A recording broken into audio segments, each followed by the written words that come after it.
እኔና ጌታቸው ረዳን በጋራ የሚያይ ሰው አሁን ይሄን መንግስት አይወያዩም ብሎ ቢያስብ አይገርምም?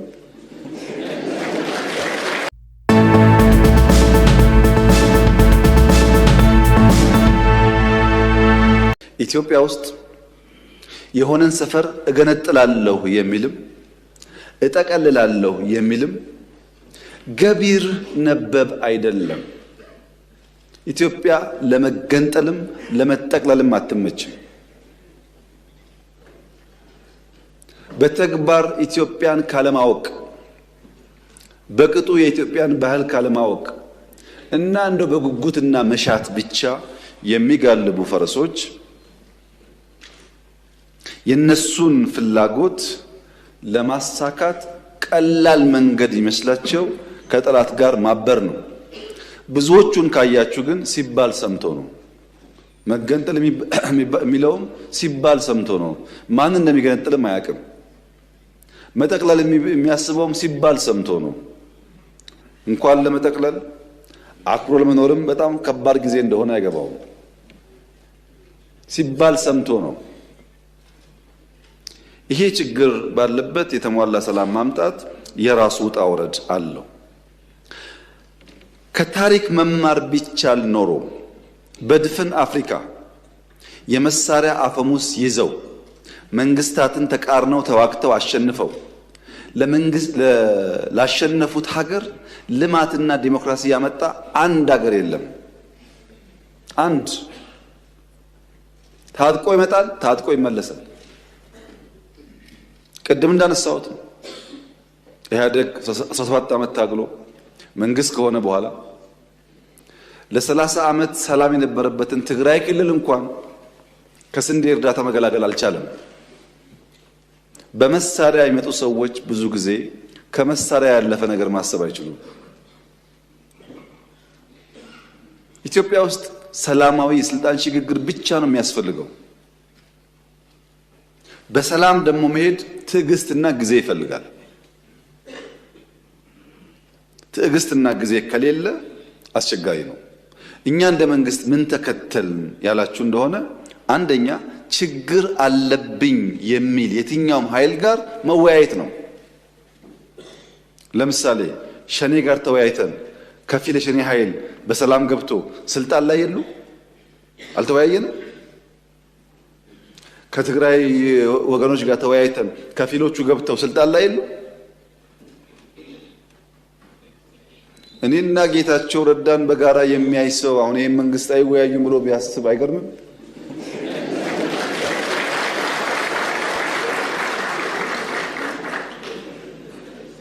ሰው ሊስት ይችላል። የግል ጉዳይ አይደለም። በእኔና በኤክስ በእኔና በዋይ መካከል የግል ጉዳይ አይደለም፣ የሀገር ጉዳይ ነው።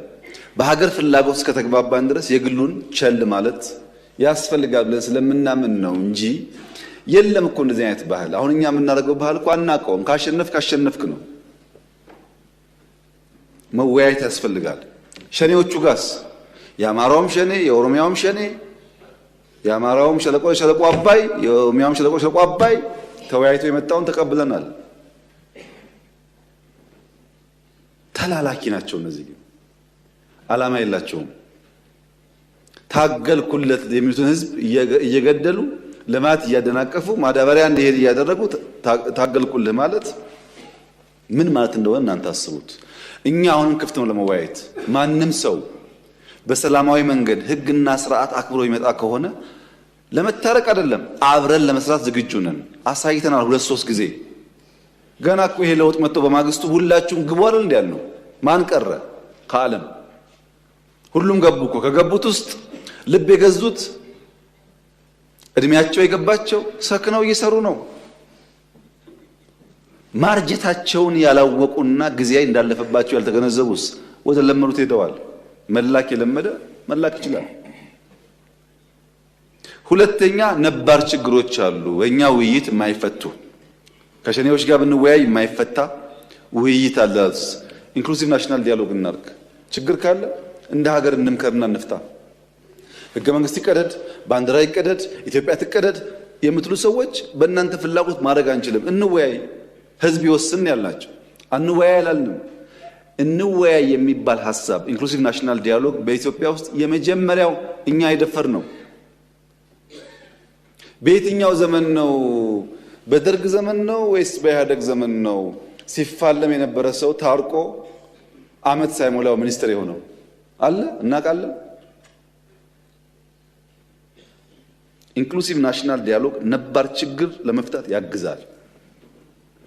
ሶስተኛውስ ከውይይት ባሻገር በደል አለብን፣ እንደ ህዝብ ተበድለናል፣ በሆነ ዘመን ያለ ስርዓት በድሎናል ለምን ደግሞ የሽግግር ፍትህ እናረጋግጥ።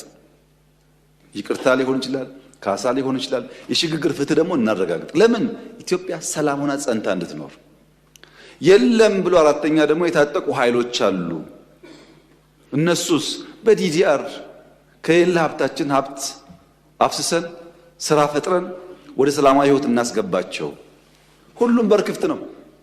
ወያያለው ላለው ከመንግስት ጋር ችግር የለም፣ እኛ ዝግጁ ነን። ብዙዎቹም ይወያያሉ፣ ባይዘው አሁን ሽፍታ ናቸው እንጂ ይወያያሉ፣ ይጠይቃሉ፣ ይነጋገራሉ። ሲነጋገሩ ግን የሚያሳዝነው ጉዳይ ብዙዎች በውጭ ያሉና አዲስ አበባ ያሉ አንዳንዴ ታረቁ የሚሉን ሰዎች ሊታረቅ የሚፈልገውን ኃይል ወየውልህ ታርቀህ ደግሞ ይላሉ። የሚደራደረው አትደራደር ደግሞ ይላሉ። ለምን? በዚሁ አጀንዳ የመቆየት ፍላጎት ስላለ። በእኛ በኩል ስንጀምር ሁሉ ጋብዘናል። ኦነጉንም ግንቦት ሰባቱንም ኢህአፓ የሚባል ፓርቲ ከመጣው በእኛ ዘመን እኮ ነው። ኢህአፓ እኮ አይፈቀድለትም ኢትዮጵያ ውስጥ፣ እኛን የጋበዝ ነው። አሁንም ለሰላማዊ ትግል በራችን ክፍት ነው። ለምን?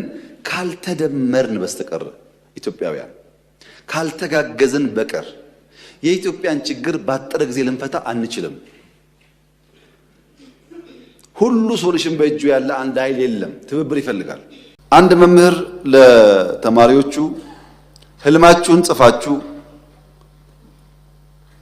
ኑ ብሎ አስተያየት ሰጣቸው። ሁሉም ተማሪ ህልሙን ጽፎ መጣ። ከነሱ ውስጥ አንደኛው ተማሪ ግን እኔ ከተወሰነ ጊዜ በኋላ ከከተማ ወጣ ብዬ ሰፋ ያለ መሬት ገዝቼ ፈረሶች ገዝቼ መጋረቢያ ቦታ አዘጋጅቼ ሰዎች ከከተማ እየመጡ እንዲጋልቡ እያደረኩ ገንዘብ አገኝበታለሁ ብሎ በስፋት ህልሙን ጽፎ አቀረበ። መምህሩ ይሄ ህልም አይደለም ቅዠት ነው ብሎ ኤፍ ሰጠው። ለምን ሲለው ይሄን የሚያክል መሬትና ሀብት ከየት ታመጣለህ? ይሄ የማይቻል ጉዳይ ነው። አንድ እድል ሰጥሃለሁ፣ ነገ ህልምህን ቀይረ ጽፈና፣ ይሄኛው አይሰራም አለው። ኤፍ ሰጥቶት ተማሪው ገባ። ለረጅም ጊዜ አሰበ። ህልሜን ልተው ወይስ ኤፍ ልውሰድ አለ። አይ ህልሜን ከምተው ኤፍ ልውሰድ ብሎ ጨክኖ ልጁ ቀርቶ ከዛ ትምህርት ቤት ከሰራ በኋላ ከተወሰነ ዓመት በኋላ መምህሩ ተማሪዎቹን የፈረስ ግልቢያ ለማሳየት ከከተማ ወጣ ብሎ አንድ ስፍራ ሲሄድ ያ ያለውን ነገር የሰራው ሰውዬ የሱን ቦታ ነበር የሚጎበኘው። ተገናኙ መምህሩ ጋር። የሚታወስ ታሪክ ነው ታሪኩ። እና መምህሩ ምን አለው? ብዙዎቹን አትችሉም ብለን ህልማቸውን ሰርቀን ሽባ አድርገን አስቀርተናቸዋል። አንተ ግን ህልሜን አላሰርቅም ብለህ ህልምህን ይዘህ ይሄው ዛሬ የጎበኛው ነው አለው ይባላል። እኛ ህልማችን አናሰርቅም። የፈለገ ሰው ኤፊስት የፈለገ ሰው ኤፊስት የፈለገ ሰው ዲስት የፈለገ ሰው እዛ ይስቀለው የፈለገ ሰው ያውርደው። ህልማችን የኢትዮጵያን ብልጽግና እውን ማድረግ ነው። ከዚህ ጉዳይ ግራ ቀኝ አንልም። ለተከበረው ምክር ቤት በከፍተኛ እምነትና ኩራት ልገልጽ የምፈልገው ጉዳይ በ2032 የኢትዮጵያ ኢኮኖሚ ቢያንስ ከአፍሪካ ሁለተኛው ኢኮኖሚ ይሆናል። በ2036 የኢትዮጵያ ኢኮኖሚ ከአፍሪካ የመጀመሪያው ኢኮኖሚ ይሆናል። ይሄን እናሳካለን። ማንም ሊያስቆመን አይችልም። እናሳካለን። ይሄን ለማሳካት በጋራ በትብብር መስራት ከሁላችን የሚጠበቅ ጉዳይ ይሆናል። ዳንጎቴ ከኢትዮጵያ መንግስት ጋር ከኢአይኤች ጋር የሚያለማው የማዳበሪያ ፋብሪካ 30 ሚሊዮን ኩንታል ዩሪያ የሚያመርት ነው። ዳንጎቴ በአፍሪካ ስመጥር እና የመጀመሪያው ባለሀብት ነው። በጣም የተከበረ ጨዋ ሰው ነው። ይህ ሰው ለማልማት ብቻ ሳይሆን የኢትዮጵያ የልማት የብልጽግና እንቅስቃሴና ጉዞ አካል መሆን በእጅጉ የሚፈልግ ነው። ከማዳበሪያ ምርቱ በተጨማሪ በእቅድ የያዝናቸው ስራዎች አሉ። ኢትዮጵያ ውስጥ ምርት እንዲቀንስ እያደረገ ያለው አንዱ ሁኔታ ማዳበሪያ ብቻ ሳይሆን የማዳበሪያ አጠቃቀማችን ነው። በድፍን ኢትዮጵያ ለበቆሎም፣ ለቡናም፣ ለሩዝም በጅምላ ነው ዩሪያ ዳፕ የሚባለው። ያ መሬት ምን ኬሚካል እንደጎደለው አውቀን አይደለም። ጅማ ያለው አፈርና ሀረርጌ ያለው አፈር፣ ባሌ ያለው አፈርና ጎጃም ያለው አፈር እኩል ማዳበሪያ ላይፈልግ ይችላል። ግን ለየትኛው አፈር ምን ያክል እንጠቀም የሚለውን እኛ እናውቀውም። እስካሁን ባለው ሁኔታ አንዱ የምንሰራው ቨርቹዋል ላብ ፈጥረን የአፈር ጥናት እያካሄድን በእያንዳንዱ ሰፈር ለእያንዳንዱ የምርት አይነት ምን አይነት ማዳበሪያና ስንት በስንት ለምሳሌ ስንት ፐርሰንት ዩሪያ ስንት ፐርሰንት ዳፕ የሚለውን ጭምር የምንወስንበትን ስራ የዚህ ፕሮጀክት አካል አድርገን እንሰራለን። ሁለተኛው ፓኬጂንግ ነው። ማዳበሪያ አሁንም ያለው ችግር የፓኬጂንግ ችግር ስላለበት ብዙ ሀብት ነው ሉዝ የምናደርገው። በግዢ ብቻ ሳይሆን ከመጣበት ቦታ እንደ አፈር ይመጣና ከመርከብ ላይ ነው ፓክ የሚደረገው። መርከብን አቆመን ነው ፓክ የምናደርገው ለቀናት ለሳምንታት። ያ በጣም ብዙ ኮስት አለው። ያ ብቻ ደግሞ ሳይሆን የሚፈሰው ፖርት አካባቢ የሚፈሰው ማዳበሪያ ለብዙ ወረዳዎች ሊሆን ይችላል። ብክነትም አለው። በዚህ ስራ ውስጥ አንዱ የምንሰራው ፓኬጂንግ ነው። እያንዳንዱ ማዳበሪያ የት እንደሚሄድ ታውቆ ፓኬጅ ይደረጋል። ባርኮድ ይኖረዋል። መሀል ላይ ያለ ኮንትሮባንድ ለመቀነስና በትክክለኛ ቦታ ለመጠቀም እንዲያስችል አድርገን ለመስራት የዚህ ፕሮጀክት አካል አድርገን ወስደናል። ሶስተኛ ትራንስፖርት ነው። የምንጠቀማቸው መኪናዎች በሙሉ በጋዝ የሚሰሩ ስለሆነ በረከሰ ዋጋ አርሶ አደሩ ቀዬ ድረስ ማድረስ እንችላለን ማለት ነው። አራተኛው 108 ኪሎ ሜትር የሚፈጅ ፓይፕላይን ዝርጋታ ነው። ፓይፕላይኑ የፓኬጂንጉ፣ የመሬት ጥናቱ፣ ማዳበሪያው፣ ጋዝ ፌስቱ 1000 ሜጋዋት ኢነርጂ እና ሪፋይነሪ ተጨምሮ አጠቃላይ የሚሰሩ ኢንፍራስትራክቸሮችም ስላሉ በዚህ ቀጠና ውስጥ $10 ቢሊዮን ገደማ ኢንቨስትመንት ይፈልጋል። ይሄ ኢንቨስትመንት ገና የምናፈላልገው ሳይሆን በአፍሪካም ያሉ ከአፍሪካም ውጭ ያሉ ፋይናንሰርስ ኦልሬዲ ቃል የገቡለትና ለፋይናንስ ለማድረግ ከፍተኛ ፍላጎት ያሳደሩበት ስለሆነ ምንም አይነት የፋይናንስ ችግር የሌለበት በተባለው ጊዜ የሚጠናቀቁ ፕሮጀክቶች ይሆናሉ። ሁለተኛው ቢሾፍቱ ኤርፖርት ነው። ቢሾፍቱ ኤርፖርት የዲዛይን ስራ አልቋል። ኮንሰልታንት ተቀጥሯል። ነገር ግን ከፋይናንስ ጋር የሚያያዝ ጉዳይ የሚያስነሳው አንዱ አርሶ አደሮች ለዚህ ልማት ስፍራቸውን ሲለቁ እነሱን የምናስተናግድበት መንገድ የራሱ የሆነ ችግር ነበረበት ከዚህ ቀደም። ያ እንዳያጋጥመን ፕሮጀክቱ ሳይጀመር ሙሉ በሙሉ አርሶ አደሮች ቦታቸውን ሲለቁ ኑሯቸው ሳይስተጓጎል አማራጭ ቤትና የኑሮ ዘዬ እንዲከተሉ ሰፊ ስራ ተሰርቷል። ሰፊ እጅግ የሚያኮራ ስራ ተሰርቷል።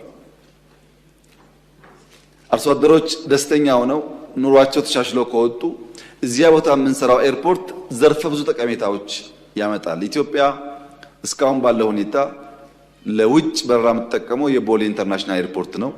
ቦሌ ደግሞ አዲስ አበባ ስለሆነ ከፍተኛ አልቲቲዩድ ስለሆነ ከዚህ ራቅ ወዳለ ስፍራ የሚሄዱ አውሮፕላኖች በቂ ነዳጅ ነው ሊነሱ አያስችላቸውም እና የግድ ዋሽንግተን የሚሄድ አውሮፕላን ደብሊን አርፎ ነዳጅ መቅዳት ይጠበቅበታል። አሁን የመረጥነው ቦታ እነዛን ችግሮች የሚፈታ ነው። በቂ ነዳጅ ነው። በአንድ ጊዜ ረዘም ያለ ቦታ መጓዝ ይችላሉ። በመውረድና በመውጣት ያለውን ኮስት ያው መገመት ይቻላል። ከዚያ በተጨማሪ ከ100 ሚሊዮን ፓሴንጀር በላይ በአመት የሚያስተናግድ ስለሆነ በአፍሪካ የመጀመሪያው ትልቁ አየር መንገድ ብቻ ሳይሆን ትልቁ ኤርፖርትም ይሆናል ማለት ነው። ይሄ ኢትዮጵያ በቀጣይነት በአየር ትራንስፖርት ውስጥ ሀብ ሆነ አፍሪካ ውስጥ አፍሪካን ከተቀረው ኮንቲኔንት ለማገናኘት ያላትን መሻት ለማሳካት በእጅጉ የሚያግዝ ነው። ከለውጥ በኋላ በርካታ የማስፋፊያ ስራዎች ሰርተዋል። ቦሌ ወደ ከዛ በላይ ሚሊየን ፓሴንጀርስ አሁን መጠቀም ይችላል። ቦይ ላይ ግን ሞልቷል፣ አልቻለም። ከዛ በላይ ቶሎ ካልተዘጋጀን በቀር ከዚህ በላይ ማስፋት እድል ስለሌለ እንቆማለን። ያ እንዳይሆን አዲሱ ኤርፖርት በከፍተኛ ደረጃ የኢትዮጵያ ኢኮኖሚ የሚያግዝ ኢትዮጵያን ከዓለም ጋር የሚያገናኝ ለአፍሪካም ጥሩ ብስራት ይሆናል ተብሎ የሚጠበቅ ነው። ይህም $10 ቢሊዮን ገደማ የሚገመት ኢንቨስትመንት ነው። ከማይኒንግ ጋር የሚያያዙ ስራዎች በተለይም በእኛ ቢሮ በቀጥታ አመራር የሚሰጥባቸውን ስራዎች እና ቢገለጽ ያላችሁትን ለማንሳት ማይኒንግ ለሪፎርም ሪስፖንድ እያደረገ ነው። በጂዲፒያችን ግሮዝ ውስጥ 1% ሼር ወስዷል። በዚህ ዓመት እንደሚጨምር ይጠበቃል።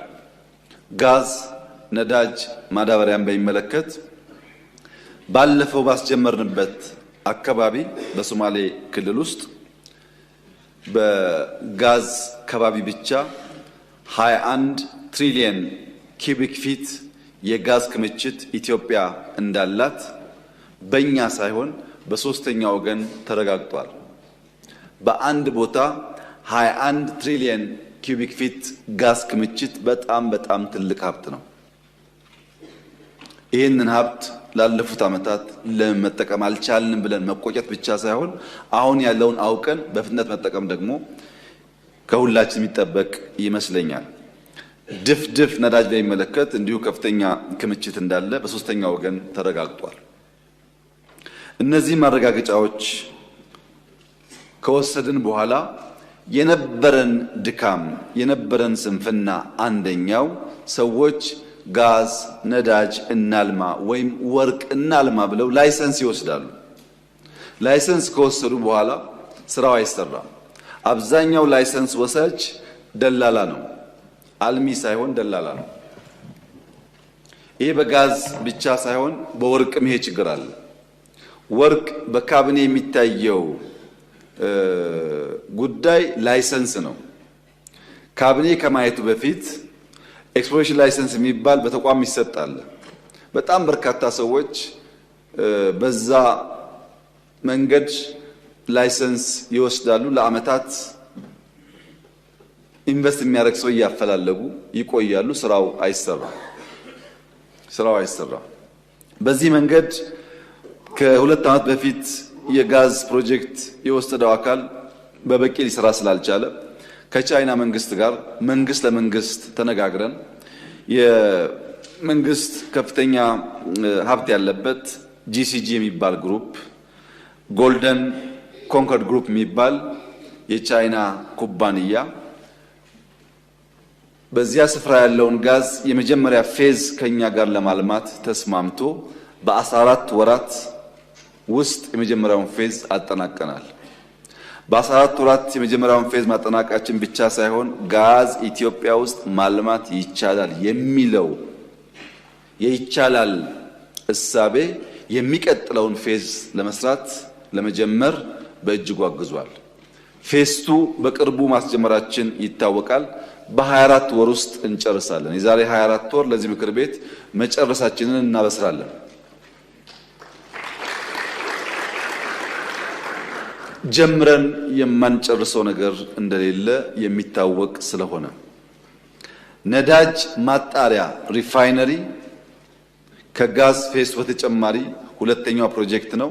እሱንም በ24 ወራት እንጨርሳለን። 1000 ሜጋዋት ኢነርጂ ከ24 ወራት በጣም ባነሰ እንጨርሳለን። ባስ ወደ ጋዝ መቀየር ያልኳችሁን እሱንም ባነሰ ጊዜ እንጨርሳለን። ይሄ የጋዝ እና የሪፋይነሪ ፕሮጀክት ኢምፖርት ሰብስቲት በማድረግ ከፍተኛ ሀብት እንድንቆጥብ ያግዛል። ሎጂስቲክስ ላይ ኢምፓክት አለው። ኢነርጂ ላይ ኢምፓክት አለው። ለብዙ ልማቶች ግብዓት ላይ ኢምፓክት አለው። ኢትዮጵያ ትልቁ ለኤክስፖርት የምታወጣው ሀብት አንደኛው ነዳጅ ነው፣ ሁለተኛው ማዳበሪያ ነው። እነዚህ ሁለቱን ከተካች ከፍተኛ ሀብት ሴፍ ታደርጋለች ማለት ነው ለልማት። ሁለተኛ ጋዙ ነው ለማዳበሪያ ግብዓት የሚሆነው። ጋዙ ለኢነርጂ ግብዓት ይሆናል። ሎጂስቲክስ ላይ የምግብ ዋጋ መጨመር አንዱ ምክንያት ትራንስፖርት ነው። የትራንስፖርት ዋጋ መቀነስ ከቻል በከፍተኛ ደረጃ የምግብ ዋጋ ኢንፍሌሽን ላይም ኢምፓክት ይኖረዋል። ይሄን ደግሞ በጀመርነው መንገድ ከትራክ ጀምረን ደረጃ በደረጃ የምናሳካው ጉዳይ ይሆናል።